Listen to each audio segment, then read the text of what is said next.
So, just kind of talk to me as opposed to into the camera, and tell me your name and spell it for me. I am Father Stephen Imbarrato, Stephenarrato.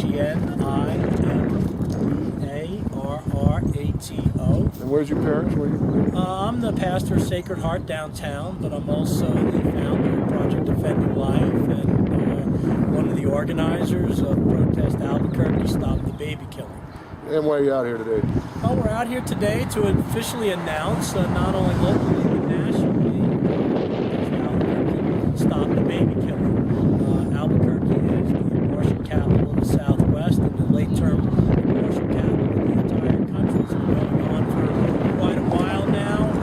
As Tara said, there's been nothing but silence and complacency on the part of civic leaders, business leaders, even many in the populace. And so we feel that we are going to raise the awareness, and not only are we going to do it locally, but we are going to invite other pro-life organizations and pro-life ministries from all over the country to come and to help us raise the awareness and speak out to Albuquerque and the state of New Mexico to stop the baby killing.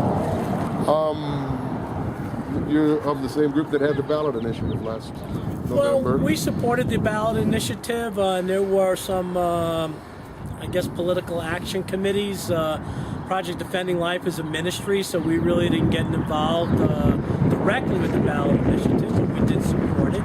And we really believe that the end of abortion is going to come through ministerial means, like closing abortion laws, changing people's hearts, and giving women an alternative to abortion. And what about the right to privacy and the fact that the government said abortion's legal? Regardless of the arguments, these are babies. We're killing babies. All right, that's the only thing we're going to talk about and speak about. A baby is a baby from the moment of conception. These are babies in the womb. Abortion kills babies. And the other side can talk about choice. The other side can talk about reproductive health. The other side can talk about any of the issues they want. The fact of the matter is, choice, reproductive health, abortion kills babies.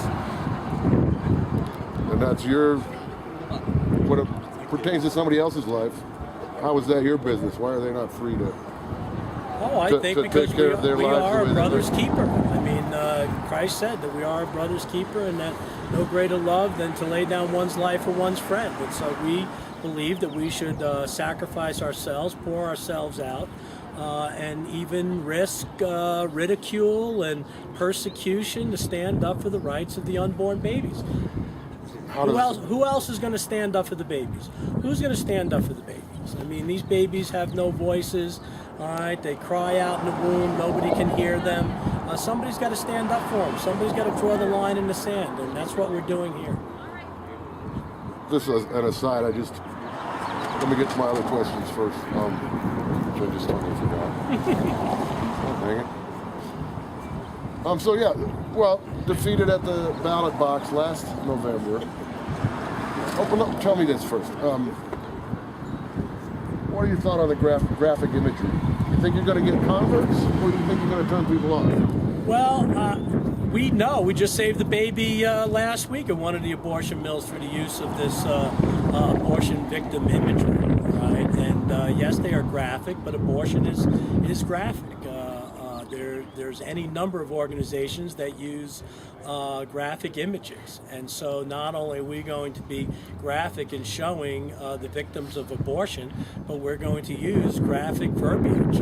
That's also another way of portraying imagery. I've been talking about baby killing. Right? They talk about abortion, I'm going to talk about baby killing, because these are babies who are dying in the womb. And we are not only going to protest abortion clinics, but we're going to protest and we're going to demonstrate to everyone and in front of businesses that condone and tolerate this, who cooperate with abortion, with baby killing. We're going to bring this to civic leadership. We're going to bring this to governmental leadership. All right, we're going to be everywhere. And again, we're inviting people from all over the country to come to Albuquerque and help us in our efforts to end the baby killing in Albuquerque and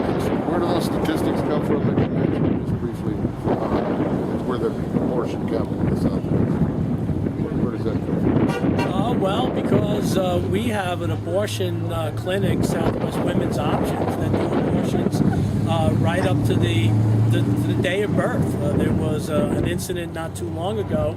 No, but where does the statistic come from? The statistic is not a statistic, it's a number. No, you said that Albuquerque leads the Southwest in the number of No, I abortions. didn't. I said that abortion's the abortion capital in the Yeah, the Southwest. abortion capital. Well, That would imply that even abortion advocates have touted and promoted the fact that New Mexico is the least restrictive state in the entire country for abortions. It's the most, quote unquote, according to them, woman-friendly state in the entire country. There are no restrictions on abortion in New Mexico. There's restrictions in most states throughout the country, all the surrounding states. And so you'll see cars from all over the country in front of abortion mills in Albuquerque. Women come here from even out of the country, elsewhere to have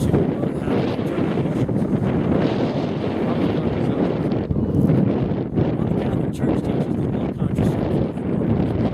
With contraception, of course, is that it's an abortifacient. If it doesn't work, keeping fertilization from happening. That once the egg and the sperm fertilize and becomes an embryo, it cannot attach itself to the uterine wall, and thus it dies. And that's a chemical abortion. Okay, what about condoms and stuff like that, where there's never a union of... I'm never going to get into the deep theology of the Catholic Church because most people won't understand it. But that all has to do with the unitive and procreative aspects of marriage that makes marriage sacramental according to the Catholic Church, which I fully support. Where does life begin? Just my curiosity. Some Bible scholars have said life begins at the first breath. I think it's look it up. I challenge anyone who's listening or sees this to look it up for themselves. All right, it's a scientific fact, and it has been for decades and decades. Life begins at conception. This is human life. But in the Bible, when does life begin in the Bible? Yeah. Well, what the Bible says about life beginning, all right, has no consequence. It's a scientific fact that life begins at conception. If you're talking about personhood, when does someone become a person? Well, that doesn't matter, all right, personhood, because if you were in the woods, for instance, and you saw a shadow going by and you were hunting for deer and you thought that might be a person but it might be a deer, you wouldn't shoot at that person. So the fact that we don't know, all right, when someone becomes a person, all right, we should err on the side of safety. Or the bottom line, we do know that life begins in conception. Every life is unique, precious, and unrepeatable, and should be protected from the moment that human life begins, and that is today.